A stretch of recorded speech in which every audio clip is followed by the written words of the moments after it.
I had the worst teeth. I had cavities in every single tooth. I was always at the dentist. The only thing good about the dentist is they would give you a lollipop. And I really wish I would have known what I know now back then, because it could have saved me a lot of problems with my teeth. But I want to share with you the best two foods that you should be eating for your teeth. Now, you can skip forward to get right to those two foods, but I want to first talk about why you should consume these two foods. The first thing is vitamin A in relationship to your teeth and gums. Okay. Vitamin A supports a lot of things, but it's especially important in the internal skin and mucous membranes of your body, especially the gums. And vitamin A increases the resistance to infection of the mucous membranes. So if you're deficient in vitamin A, you're much more susceptible to getting an infection, especially of the gums. And there is a condition called pyorrhea, which is basically gum disease that occurs when you're vitamin A deficient. And so there's various degrees of gum problems. It starts out with inflammation of the gums called gingivitis, and then it can progress into something more serious called periodontitis, which involves more complications with the gums, redness, chronic halitosis, bad breath, infection, plaquing, things like that. One thing you should know about the plaque on your teeth, or tartar, that's not just bacteria.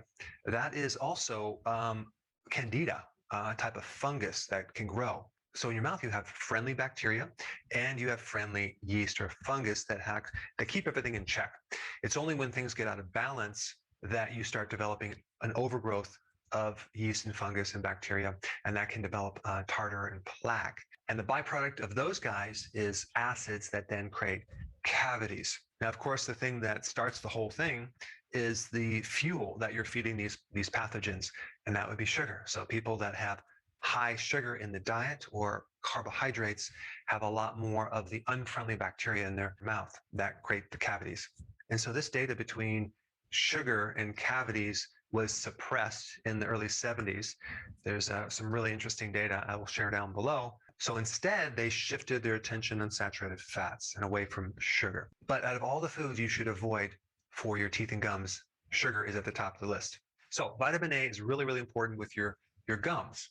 Now, if you have periodontitis, okay, and you have enough vitamin C, you probably retain your teeth, okay, you're not going to lose your teeth, and you probably won't have as much bleeding. But if you actually combine a vitamin C deficiency, you'll tend to get loose teeth, or you'll lose a tooth and you'll have bleeding. So in scurvy, for example, which is a severe vitamin C deficiency, one indication of a vitamin C deficiency would be bleeding gums, because of what vitamin C does to your connective tissue. And it keeps the capillaries from leaking blood. So vitamin C is very important in keeping the connective tissue, especially of your gums, really nice and tight and strong, as well as building up your resistance to infection. So as you know, vitamin C is important in your immune system. Then we have vitamin B1. Now, the reason I'm bringing this up is because if you have a tooth that's hurting, you have like some nerve involvement, okay, neuritis. And vitamin B1 is the best remedy for any type of itis or inflammation of the nerve. So taking B1 can help a toothache. Now, of course, the underlying cause of that needs to be corrected, but at least can give you relief, as well as chewing on a clove, okay? Clove will help numb the tooth, okay? So you might want to try that as well.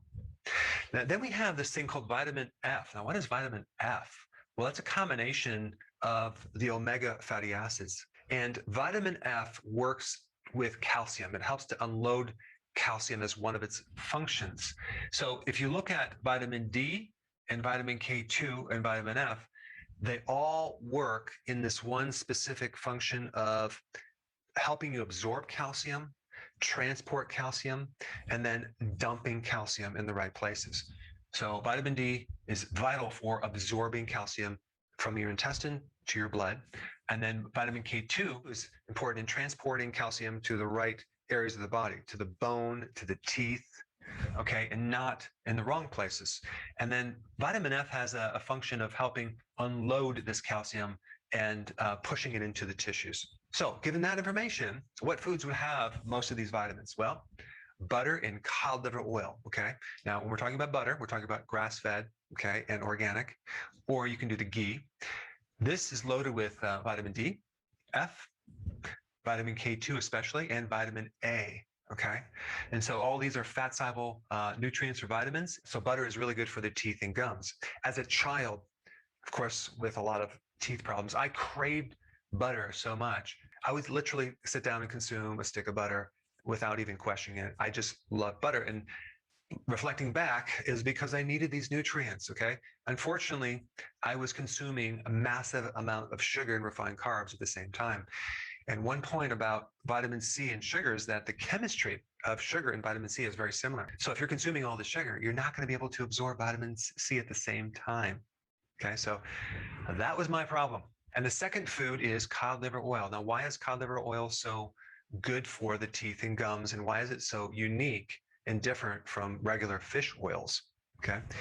Well, cod liver oil not only has the omega-3 fatty acids that other fish oils have, but it also has vitamin D and vitamin A, whereas other fish oils usually don't have vitamin D and vitamin A. So it has these two extra things that are very, very good for you. It's very difficult to get vitamin D from your foods, but cod liver oil has a really good amount of it. So with cod liver oil, you get these fat soluble vitamins and this nutrient, which is, you can call it a vitamin or you could just call it a essential fatty acid combination. Now, you could also do cod liver. You can buy this in a can. It's very fatty. It's actually quite delicious. I've recommended it. I will put a link down below. If you haven't tried it, you should try it.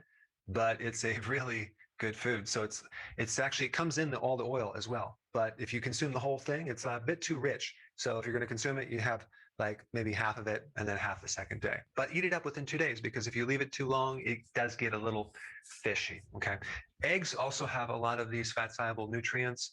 And then greens. Okay. And I'm talking about leafy greens.